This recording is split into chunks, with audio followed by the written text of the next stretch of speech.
"If you cannot pay, please step aside." Gerald Pruitt's voice cut through the sound of the barcode scanner, sharp as a knife slicing into the cold air of the checkout area. The old man stood there, his trembling hands searching the pockets of his worn coat, a loaf of bread tucked under his arm, his face flushed with embarrassment before the gazes of dozens of people queuing behind him. $3.15. Just that, yet he did not have it. No one in that line of people knew the name being publicly shamed at the checkout counter, Walter Ashford, was the exact name engraved on the 3-meter-high bronze plaque in front of the headquarters building less than 5 miles away. No one knew. Not even the manager, who was looking at him with a smug face like looking at a petty thief. Only a janitor who was halfway through mopping aisle 4 looked up. She put the mop down, pulled out from her jean pocket 3 crumpled dollar bills, the entire amount of money she had until the next payday, and placed them on the counter. "You do not need to be ashamed of being hungry," she said, not looking at Gerald for a single second. "I know that feeling." The old man tightened his hand around the loaf of bread, his lips quivering as if to say something but unable to form the words in time, only having time to look down at the $3 bills lying on the counter, 3 crumpled pieces of paper about to determine the rest of the lives of both people. Before the story continues, let me know where you are watching me from. Type your city down in the comments section right away. And if this is your first time visiting the channel, do not forget to hit the subscribe button so as not to miss the news stories told every evening. A few hours before that, the name Jaylen Monroe had not even appeared in any meeting of Ashford Holdings, and Walter Ashford was still just an old man wandering into Coleman's grocery supermarket like many other times. The clock on the wall of the staff break room pointed to 10 o'clock at night. The fluorescent lights on the ceiling buzzed. A sound Jaylen had become so used to hearing that she no longer noticed it, just like the sound of her own heartbeat. The smell of floor bleach mixed with the smell of freshly baked bread from the adjacent kitchen, a smell both clean and warm, the smell that had followed her for the past 2 years every time the night shift began. She wore the blue uniform shirt of Coleman's Grocery, the embroidered name Jaylen on the left chest already frayed. The mop stood in the corner of the wall, the water bucket still half full. She sat down on the only plastic chair in the break room, opened the lunchbox she brought along, cold rice with beans and braised chicken, the leftovers from yesterday's dinner. 29 years old. That was the number Jaylen often reminded herself of every time she looked in the mirror in the morning, like a silent warning that time did not stand still to wait for anyone. Nearly 10 years ago, she was still sitting in the lecture hall of a community college in Boston, a pen in hand, eyes glued to the board, dreaming of a business administration degree that would take her out of the apartment complex in Dorchester where she grew up. She still remembered the nervous feeling when applying for an internship at a small financial company, the proud feeling when accepted, and the collapsing feeling when her mother fell ill in the middle of her sophomore year. No one told her that love sometimes forced people to choose. She chose her mother. Ruth Monroe, Jaylen's mother, had type 2 diabetes with early-stage kidney failure, a disease silently eroding her body little by little. Every month, the cost of insulin and diuretic medication consumed nearly $400, a number that Jaylen's janitor salary of $15 an hour struggled to afford. Not to mention the rent for the 2-bedroom apartment on Blue Hill Avenue had increased by another $120 since the beginning of the year. Did everyone have to do this calculation every night before going to bed, adding and subtracting every odd coin to see if this month was enough? Jaylen finished eating the remaining rice, covered the box lid, stood up. She looked at the clock again. There were 8 more hours until the end of the shift. She grabbed the mop, pulled the wheeled bucket out of the break room, stepped into the main sales area, which had half of the lights turned off. The supermarket at night carried a strangely quiet appearance. The towering shelves stood silently like city walls, the remaining light casting long streaks of light down onto the glossy tiled floor. Occasionally there was the sound of the cooling machine in the frozen food section roaring up then turning off, like a regular breathing rhythm of the building. Jaylen started from aisle number 1, pulling the mop in straight lines that she had repeated thousands of times to the point her hands knew the work even before her mind could think. She thought about her mother lying at home, probably already asleep by this time, or possibly tossing and turning because of the pain in her legs, the ache that the doctor said was a sign of nerve complications due to diabetes. She thought about the rent reminder letter lying on the kitchen table, already 11 days overdue. She thought about the unfinished college degree, now just a stack of paper lying still in the drawer, never having been completed, like a promise she had accidentally forgotten how to keep. But Jaylen was not a complaining person. Her grandmother, before passing away, once said a sentence that she carried throughout her life, that people could lose everything except how they treated others, and that way of treating was what truly measured a person. That saying was like an invisible thread, keeping her standing straight through the long nights, dragging the mop through each cold aisle. Approaching midnight, she stopped at the bakery section, where the fragrant smell still lingered from the loaves of bread freshly baked in the afternoon.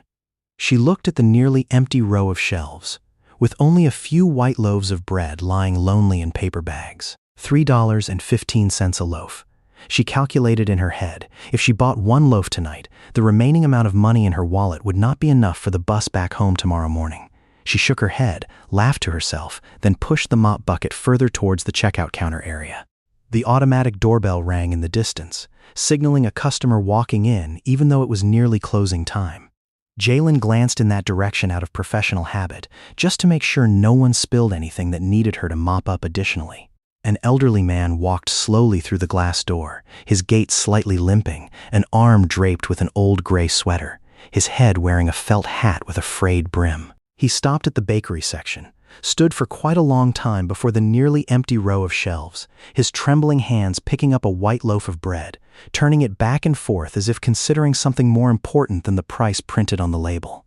Jaylen did not pay much attention, just continued her work, pulling the mop through the last aisle near the cashier counter area, where Gerald Pruitt was standing, checking the shift's ledger, his face scowling as usual when it was close to closing time, yet there were still customers lingering in the supermarket. The old man stepped up to the checkout counter, placed the loaf of bread on the conveyor belt, then began searching his coat pockets. Gerald Pruitt had been the night shift manager at Coleman's Grocery for 6 years, and in those 6 years, he built for himself a distinct order, a system of rules not written in any employee handbook but still enforced more strictly than the company's official regulations. Gerald's first rule was that the customer is always right, unless they are poor. Jaylen had witnessed that many times during her 2 years working here. A young woman bringing along 2 small children, short of 50 cents to pay for milk, was asked by Gerald to leave the carton of milk right in front of the 2 crying children. A homeless man trying to exchange a few odd coins for an old loaf of bread about to expire was chased straight out the door before having time to open his mouth to explain. Gerald always had a reason, always citing the regulation about the shopping experience of other customers, as if poverty were a contagious disease needing to be isolated from the sight of those with money. But with well-dressed customers, driving luxury cars parked right in front of the door, Gerald was a completely different person.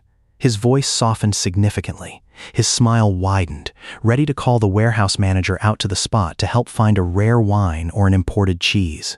Jaylen had once heard him tell a newly joined colleague that, "You must know how to look at people. Not everyone who walks into this store deserves to be treated equally."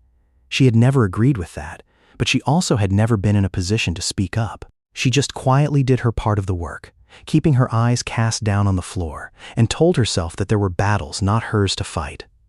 What Jaylen did not know was that just a few weeks prior, the Regional Human Resources Department had sent an internal memo warning about an unusual number of complaints regarding discriminatory treatment at this Roxbury branch. 3 different customers had called the company hotline to complain about the attitude of a night shift manager, although the memo did not specifically name Gerald Pruitt. Gerald's superior, a regional director named Donovan, had silently opened an internal review, but there was not yet any concrete evidence strong enough to act. Gerald did not know at all about that surveillance. He still continued to run his shift in the familiar way, confident that the small power the company had given him, the right to decide who was allowed to buy goods and who was invited out the door, was something absolute and no one could question. Tonight was also no different from other nights. Gerald stood behind the cashier counter, his eyes gliding over the computer screen, checking the shift's sales, his mouth muttering something about having to close on time. He hated late-arriving guests, the people who slowed down his meticulously calculated schedule. The cashier on duty at that time was a young girl named Priya, having only worked for 3 months, still timid before awkward decisions. She saw the elderly man place the loaf of bread on the conveyor belt, and following professional reflex, she smiled in welcome as with any other guest. "The total is $3.15, Priya said, her eyes still glued to the screen. The old man nodded, his hand beginning to search his coat pockets, then his pants pockets, the slow and somewhat awkward movements of a person trying to remember where he had left something. Gerald, standing not far away, glanced toward the checkout counter according to his habit of control. He saw the hesitation in the old man's movements, saw the worn old coat, the faded felt hat, and in Gerald's head, a judgment was formed almost immediately. He walked closer to the counter, stood right behind Priya's back, his voice loud enough so that the customers queuing behind could also hear. "Is there a problem?" Priya turned back to look at him, slightly confused. "Yes, the customer is looking for a wallet." Gerald looked at the old man from head to toe, his gaze stopping at the shoes with worn-out heels, at the coat with a small tear at the cuff. "Sir," Gerald said, his voice cold and monotone like reading a memorized regulation, "if you do not have money, I need you to step aside so that other customers can be served." The people queuing behind began to whisper. A woman holding a shopping basket sighed, glancing at her wristwatch. Another man shook his head, his annoyed gaze looking toward the old man as if he were the cause of all the delays in their evening. The old man stood silently, both hands still searching in his coat pockets, his face gradually turning red, not out of anger, but because of a shame creeping into every fiber of his skin, every wrinkle on the face that had lived through 78 winters. I am sorry," the old man said, his voice trembling. "I am sure I brought my wallet along. Perhaps I forgot it at home." Gerald crossed his arms over his chest, not having any intention of softening his tone. "I have given you 3 minutes already. If you do not have money, I need you to return the loaf of bread and make way for the next customer." Probably planning to eat for free again, a voice rang out from the line of people behind. "If you already do not have money, then do not go shopping anymore, wasting everyone's time," another person chimed in. The old man bowed his head, his shoulders shaking. He did not say anything more, just stood there, keeping his balance with his last bit of strength. Jaylen, who was finishing mopping the section of the floor near the pillar less than 5 meters from the checkout counter, stopped her hands. She heard every word clearly, saw clearly every scrutinizing gaze thrown toward the old man like needles. Something in her chest tightened, a familiar feeling that she had experienced when watching her mother having her explanation cut off by an insurance agent. She put the mop down, not thinking for another second. She stepped up to the checkout counter, pulled out from her jean pocket 3 crumpled dollar bills, the last money she planned to use to catch the bus home the next morning, and placed them straight onto the counter surface in front of Priya. "I will pay," Jaylen said, her voice calm but decisive. Gerald turned sharply to look at her, his eyebrows knitted tightly. "This is not your business." "I just turned it into my business," Jaylen replied, not avoiding his gaze. A soft click rang out from the end of the line of people, the sound of a phone being raised. A young woman standing near the entrance, her eyes unable to hide her annoyance at the way Gerald treated the old man, quietly pressed to record the entire scene, the lens pointing straight at Gerald's face, which was red with anger. Gerald did not know that. He only focused on Jaylen, his voice growling. "You are interrupting the transaction. Go back to your work." Jaylen ignored him completely. She turned to the old man, her voice softening, reserved only for him to hear. "You do not need to be ashamed of being hungry," she said. "I know that feeling." The old man looked up at her, his old eyes gleaming with a strange light, both astonished and as if just being saved. "What is your name?" he asked, his voice hoarse from emotion. "Jaylen," she replied. "Jaylen Monroe." Priya quickly scanned the barcode of the loaf of bread, pushing it over toward the old man. She glanced at Gerald, then bent down to continue her work, both hands still slightly trembling on the cash register keyboard. Gerald did not wait until the next morning. Right after the old man left the store, the loaf of bread tucked in his hand, his gait still slightly staggering from emotion, Gerald turned to Jaylen, his face purplish red, the veins on his neck bulging clearly like taut ropes. "You follow me into the office." Jaylen quietly picked up the mop and stood it against the wall corner, took off her rubber gloves, then followed him into the small room behind the warehouse area. Gerald sat down, pulled out from the drawer a pre-printed form, held a pen tapping lightly on the table surface a few times before starting to write. "You interfered with a customer's transaction," he said, not looking up. "You arbitrarily intruded into a management decision." "I just paid for bread for an old man," Jaylen said, her voice still maintaining calmness. You created a scene affecting the shopping experience of other customers." Gerald continued writing, his signature scrawled at the bottom of the paper. "This is a decision of indefinite suspension from work, effective immediately." "Gerald," Jaylen leaned forward. "I have worked here for 2 years, never been late a single day. My mother needs medication. If I lose my job—" "Rules are rules," he interrupted, pushing the paper toward her. "You can pick up your final check on Friday." Jaylen looked down at the paper, the pre-printed lines about serious violation of the Employee Code of Conduct blurred before her eyes for a moment. She signed her name, stood up, and walked out of the office without turning her head back. 3 days later, Jaylen sat at the kitchen table in the small apartment on Blue Hill Avenue, a cooled cup of tea placed in front of her, an old laptop opened ready on a job search page. She had sent 14 job applications since being fired. Only 2 places responded, and both said that the positions were already filled. Ruth Monroe sat in the old armchair placed next to the window, a woolen blanket draped across her knees. She watched her daughter typing on the keyboard, her eyes full of worry, but saying nothing, just quietly pouring another cup of new tea, placing it next to her. "You do not need to hide it from me," Ruth said softly. "I know you lost your job." Jaylen stopped typing, looked at her mother, trying to force a smile. "I am looking for another job, Mom. It will be fine." "You did exactly what you should do," Ruth said, her voice firm. "Do not let anyone make you think differently," Jaylen nodded, but in her heart, the numbers still continued to add up relentlessly. The rent for this month was already 14 days overdue. Her mother's insulin prescription only had enough left for 1 more week. The balance in her bank account currently was $307. She did not tell her mother that she had to sell her old bicycle, the only means helping her move faster between job interviews, in exchange for $120 to buy more medication. She also did not tell that she had started taking on extra hourly house cleaning jobs for a few families in the neighborhood, jobs paying in cash, no contracts, no insurance.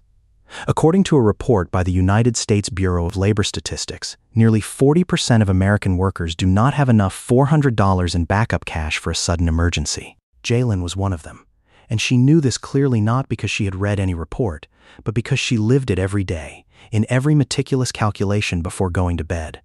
On Friday morning, she went to Coleman's Grocery to pick up her final check. When walking past the main aisle, she caught a glimpse of Priya standing at the checkout counter, the young girl's eyes lighting up upon recognizing Jaylen. "Sister," Priya called softly, glancing around to make sure Gerald was not nearby. "I heard that the video from that day was shared quite a lot on the internet. There were even people from the regional office calling down to ask about it." Jaylen just smiled lightly, shaking her head.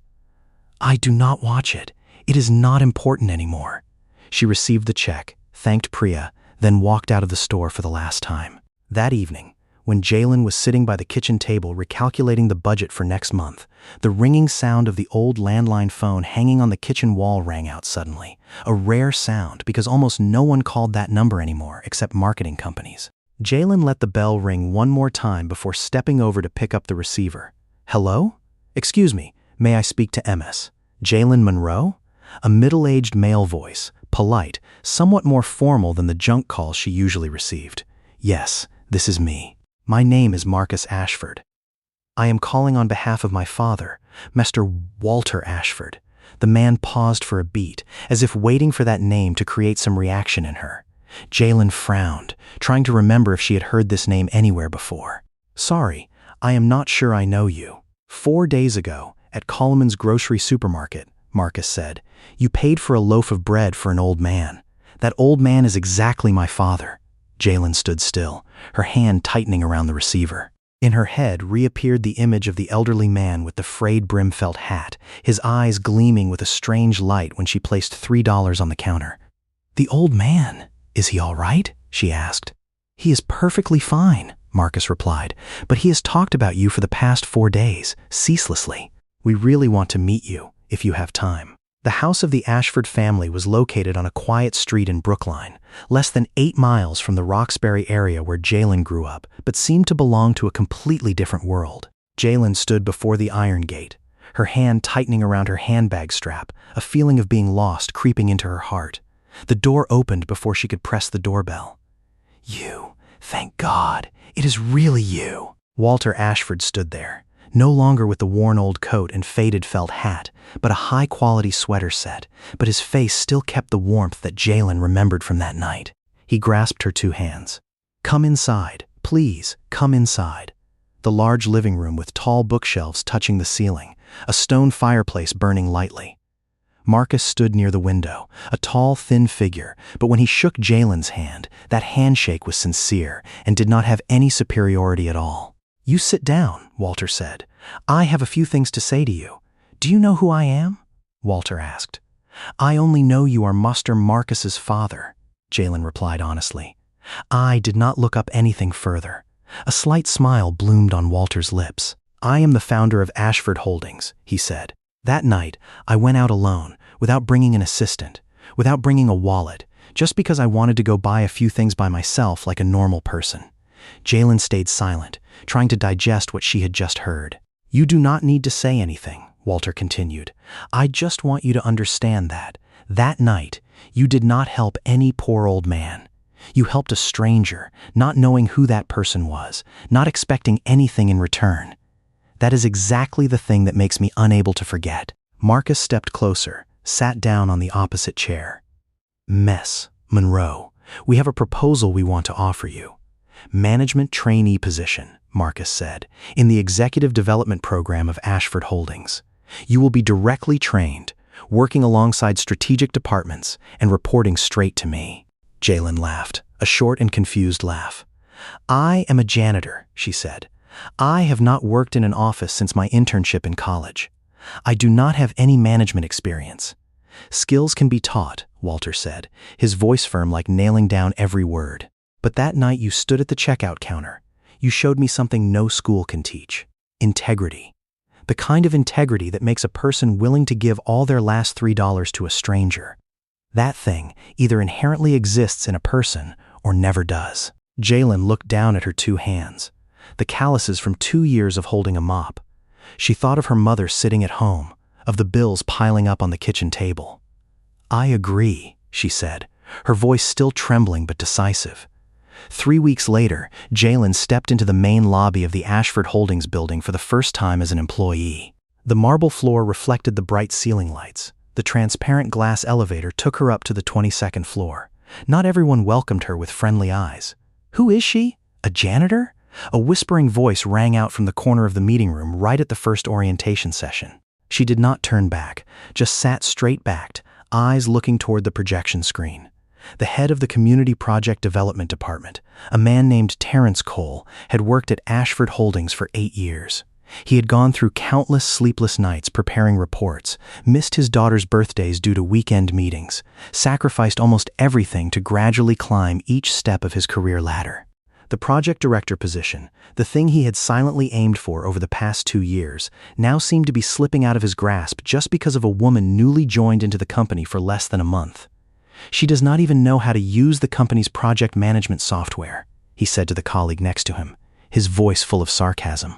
Yet she was personally chosen by the chairman. Marcus had stood up in the all-hands meeting that week, his voice calm but unyielding. "I know some people in the company have raised questions about Ms. Monroe being chosen for this program.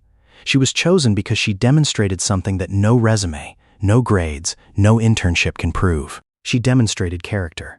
If anyone still has questions, my office door is always open." The room sank into silence. Terrence tightened his 2 hands behind his back, his face still keeping a calm appearance, but inside, a fire of jealousy was smolderingly burning. The following weeks, Jaylen worked so hard that it made her sometimes surprised at herself. She stayed at the office until late at night, reading every financial report, learning how to use data analysis software that she had never touched before. She did not try to prove herself smarter than anyone, but simply listened more than she spoke. That hard work did not escape the eyes of Walter and Marcus. After only 2 months, Jaylen was assigned to take charge of the Grove Hall Residential Area Development Project, worth nearly $800 million, partnering with an international investor named Hendricks, who was famously strict with partners lacking transparency. According to a report by the United States Census Bureau, nearly 1/3 of Black households in large northeastern cities live within a radius of more than 15 miles away from the nearest hospital having a fully functional emergency room. That number did not lie on paper for Jaylen. It was the story of the very neighborhood she grew up in, where her mother once had to wait nearly an hour for the ambulance to arrive. Terrence, assigned to support the financial aspect of the project, increasingly felt the gap between him and Jaylen narrowing in a way that made him unable to endure. On a late evening, when the office was almost empty, Terrence stayed back alone before the computer, the final financial report file of the Grove Hall project already open on the screen. His fingers hovered over the keyboard for a long time. He thought of his 8 years of dedication, of the promotion opportunities that had passed into other people's hands. He opened a line of data in the spreadsheet where it recorded the estimated construction cost figure for Phase 1, $120 million, matching the actual quote that Jaylen had spent weeks negotiating, and changed it to $145 million. He saved the file, closed the computer, then left the office in the dark. The next morning, Jaylen arrived at the office from 6 o'clock, wearing the navy blue suit she had spent her entire first month's salary to buy, her hands holding the presentation file folder that had been meticulously prepared for many weeks. She stood before the mirror in the 22nd floor restroom, took a breath, reminding herself of what the Grove Hall residents had told her, the faces, the stories, the hopes that she brought along into the most important presentation of her career. The large meeting room on the 25th floor gradually filled with people. Jaylen stood up at the presentation podium, opened the slide file. The meeting room lights dimmed, and the screen behind her began to show the first slide of the Grove Hall project. "Greetings, ladies and gentlemen," Jaylen opened, her voice ringing out clearer than she thought. "Today, I would like to present the development proposal for the Grove Hall residential area, a project not only stopping at construction, but is a long-term investment commitment for the community." She presented through each slide, telling about the meetings with residents, the conversations on the porches, the children asking her whether the new school would have a basketball court. Meecher Hendricks, a gray-haired man with sharp eyes, nodded a few times, taking notes in the leather-bound notebook placed in front of him. Reaching the 12th slide, the financial details section, Jaylen began reading through the data table of Phase 1 construction costs. Right as her gaze glided over the number line appearing on the screen, a strange feeling rose in her chest, as if something did not match. $145 million. She blinked, looked again. The number she remembered, the number she had negotiated with each local contractor, was $120 million. In a brief moment, she remembered the feeling of the 3 crumpled dollar bills in the palm of her hand. That night, when she chose to speak the truth instead of silently walking past, that feeling returned, certain as an arm catching her. Jaylen stopped, her gaze moving across the meeting room in a moment of silence lasting long enough for everyone to begin feeling the abnormality. "Excuse me, ladies and gentlemen," Jaylen said. "I need to stop here." Marcus, sitting in the front row, frowned. "The numbers on this slide do not match what I prepared and approved," Jaylen continued, her eyes still kept firmly looking straight toward Mr. Hendricks. "I do not know exactly what happened, but I cannot continue presenting this report when I am not certain about its accuracy." A few soft whispers rang out in the meeting room. Terrence, sitting in the last row, felt his entire body stiffen. "Mester," Hendricks put his pen down, his eyes gleaming with a sharp curiosity. "Are you saying that someone changed the data in your presentation?" "I do not want to make accusations without evidence," Jaylen replied. "What I am certain of is that these numbers are not what I checked and approved. I promised this project that I would operate with absolute transparency. I will not break that promise just because it is causing an inconvenience at this moment. If you give me 48 hours, I will present again with the accurate numbers. And if after reviewing, you still see a problem, I will take full responsibility." The room sank into a heavy silence. Walter, sitting next to his son, did not say a word, but his gaze directed toward Jaylen carried a silent pride. "Mr." Hendricks sat silently for a long time, his fingers tapping lightly on the cover of the notebook. "Miss Monroe," he finally spoke up. "In 20 years of evaluating investment proposals, I have never seen a presenter voluntarily stop midway due to concerns about the integrity of the data. Most companies, when discovering an error, will continue presenting and hope no one notices." He stood up, buttoned his suit jacket again. "We came here seeking a partner who understands that development is not just buildings, but also trust. And you, M.S.ing, Monroe, just demonstrated more integrity in the past 5 minutes than what most companies demonstrate throughout 50 years of operation." He turned to his entourage, exchanged a few brief words, then turned back to look at Jaylen. "We do not need 48 hours. We need you." A sigh of relief spread throughout the meeting room. Jaylen nodded in thanks to Mester Hendricks, but her gaze had begun to glide over every face in the room, stopping slightly at Terrence, who was bowing his head, pretending to take notes, his fingers gripping the pen so tightly that his knuckles turned pale white. After Mr. Hendricks and his entourage left the meeting room, Jaylen stood alone by the presentation podium, gathering her document folders. Marcus stepped close to her. "Do you know who did this?" Jaylen looked toward the end of the room, where Terrence had just quietly left through the back door, his gait unusually hurried. "I have a hunch," she said, "but I want to speak with that person myself first, if you do not mind." Jaylen found Terrence in the parking basement, standing leaning against a concrete pillar, a half-burnt cigarette in his hand, even though she knew he had quit smoking 3 years ago. "You do not need to say anything," she said, standing a few steps away from him. "I just want to ask why." Terrence put out the cigarette under the heel of his shoe. 8 years, he said, his voice hoarse. 8 years I worked here. Late nights, weekends, my daughter's birthdays I missed because of having to finish quarterly reports.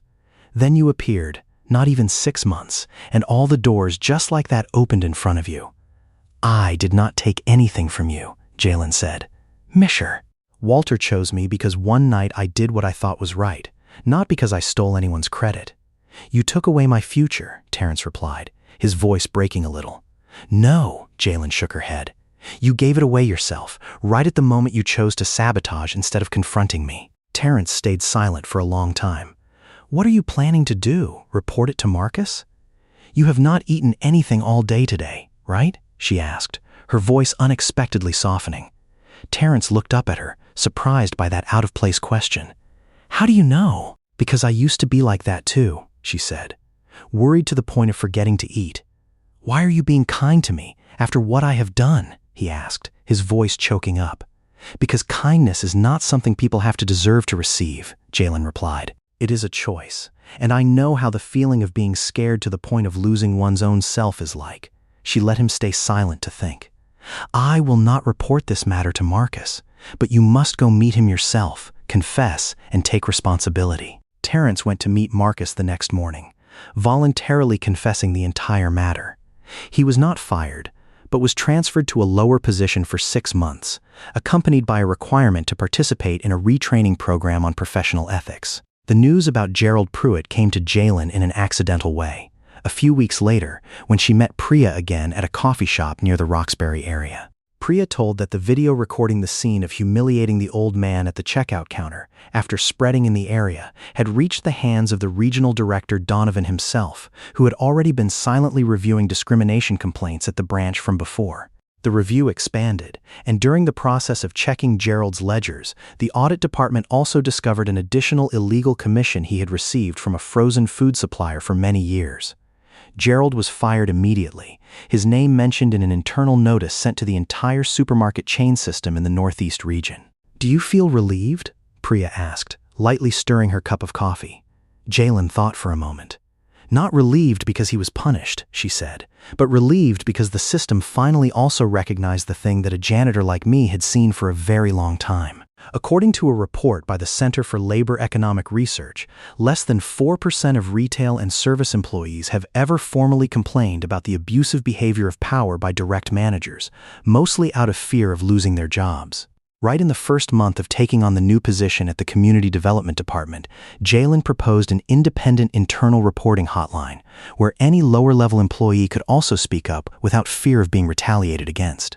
She presented that proposal before the board on a Monday morning, her hand still holding along the cup of coffee, not yet drunk completely, her eyes directed straight toward Marcus, who was waiting to hear her speak. 5 years passed like a gust of wind blowing across the city of Boston, bringing along changes that Jaylen Monroe herself could not have expected on the night she stood at the checkout counter of Coleman's Grocery with $3 in her hand. The Grove Hall area now was no longer the rundown rows of houses with rusty iron fences.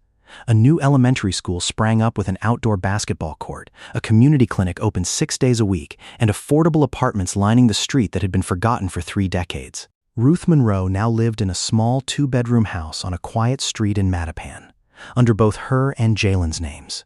a gift that the Ashford family presented on the exact occasion of the 2-year anniversary of the day Jaylen started working at the company. This afternoon, Jaylen stood in her corner office on the 25th floor, looking down at the city through the large glass window frame, when Marcus knocked on the door and walked in, his hand holding a cup of coffee, his eyes somewhat more serious than usual. "My father wants to meet you," he said. "Me too." This afternoon, at home, the house in Brookline still kept the same warmth as 5 years ago. Walter, his hair now completely white, sat in the familiar armchair, a brown paper bag placed on the table in front of him. "Sit down, child," he said. "Do you know what day today is?" Walter asked. Jaylen shook her head. "Exactly 5 years ago. At this time, I stood at the checkout counter of Coleman's Grocery, not having even $3.15 in my pocket." He pushed the paper bag toward her. "I think it is time to repay that debt." Jaylen opened the paper bag. Inside was a white loaf of bread, still warm. She laughed, her 2 eyes stinging. "You do not owe me anything," she said. "Yes, I do," Walter replied, his voice deepening. "I owe you a whole second life." Marcus stepped closer, stood next to his father. "My father and I have discussed thoroughly over the past many months," he said. "We decided to step back from the daily executive work of the company. My father will keep the honorary advisor role. I will transition to being the chairman of the board of directors." He paused. "We need a new person for the chief executive officer position. A person who understands this company is not just a business, but a mission." Jaylen sat silently, the loaf of bread still warm in her hands. "I do not think I am ready," she said softly. "No one is ever ready," Walter said, his old hand placed lightly on her hand. "The question is not whether you are ready or not. The question is whether you are willing or not." "I need time to think," she said. "But if I accept, I only have one single condition." "Speak," Marcus said. "I will never stop talking to the janitors in this building," she said. "Never," Walter smiled. "That is not a condition, my child," he said, his voice choking up a little from emotion. "Thank God, because your person is still the same after all those years. That is a promise I hope you keep." The next morning, when Jaylen stepped into the Ashford Holdings building earlier than usual, she saw a young girl pushing a mop bucket through the ground floor corridor, her eyes cast down on the marble floor, the familiar movements of a person newly starting the job. "Hello," Jaylen said, stopping her steps to get closer. The young girl looked up, somewhat confused. "Hello," she replied, her voice timid. "I am Nia Bell." Jaylen smiled, a smile containing all 5 years of memories, returning exactly to where everything started. "My name is Jaylen," she said. "I want to tell you a story, if you have a few minutes." Nia placed the mop leaning against the wall, sat down on the marble steps, listening to Jaylen retell the story about a night 5 years ago, about the last $3, about an old man standing at the checkout counter, about a decision made in less than 10 seconds but had changed an entire life. "I do not tell this story for you to think that doing a good deed will always be rewarded," Jaylen said. "Because it is not always like that. There are people who are kind their whole lives but never receive anything commensurate in return. I just want you to know that kindness is not an investment waiting for the day to yield interest. It is the way we choose to live, no matter what the result turns out to be." Nia stayed silent, her eyes gleaming with something between hope and skepticism. "The company's scholarship fund still has empty spots for this year," Jaylen added, pulling out from her pocket a small business card. "If you have ever had some dream, a dream put on hold because life is too busy to nurture it, here is the phone number of the Human Resources Department. There is nothing forcing you to call. But the door is always open." According to a report by the Annie E. Casey Foundation, less than 1/5 of children born into families in the lowest income group in America can rise to the highest income group when becoming adults, no matter how much they make an effort. That number is not to make anyone discouraged, but to remind everyone that sometimes a door opened by someone at the right time is more important than 1,000 hours of solitary effort. Nia took the business card, tightly gripping it in her hand as if afraid of dropping it. "Thank you," she said, her voice choking up. "Do not thank me," Jaylen replied, standing up, lightly brushing her suit jacket. "Do the same thing for someone when it is your turn to be able to do it." I sit here, rewriting the story of Jaylen, of Walter, of a $3 loaf of bread, and keep thinking forever about how many tiny moments in my life there are, the moments I thought were not worth paying attention to, silently carrying a weight greater than I had ever imagined. Sometimes we do not need to be rich to be able to give away something. Sometimes the thing we have the most to give is simply a little dignity for a stranger who needs it more than money. Have you ever experienced such a moment, a time giving away when you yourself were also struggling, or a time being helped by someone right when you thought there was no one left by your side? Tell me your story in the comments section below. Thank you for staying with me to the end of this story. See you again in the next storytelling journey. Kindness always finds a way to return.